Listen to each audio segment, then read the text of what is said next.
You might be familiar with a carjacking we reported on earlier this week in which a 14-year-old girl was abducted. 40 minutes later, police caught up with the car, cornered and killed the suspect, and rescued the girl.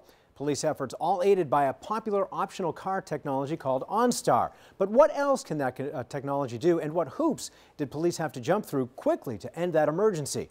I talked with some experts about it. She was on the phone with a relative, and that relative relayed to another person in the house what she was being told, who called the victim's mom, who called 911. The vehicle was equipped with the tracking technology OnStar, which worked just as designed. It's popular with everybody. Of course, it's real popular with families. Partly because it can record location and even driving behaviors, making it potentially a double-edged sword in the eyes of some. It's possible that this data about my driving habits could be used against me somehow, whether it's being pulled out during a subpoena eventually, or, being used with insurance. Also the question of what situations allow police to track and even disable a vehicle using OnStar.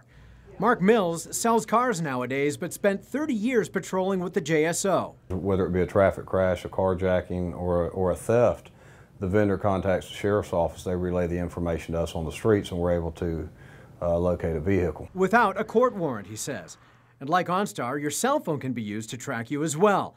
So what about that dash-embedded GPS or other bells and whistles? A GPS can record the travels that you've made and how long it took you to make those travels. So if the question is, does my GPS know how fast I was going? The answer is maybe.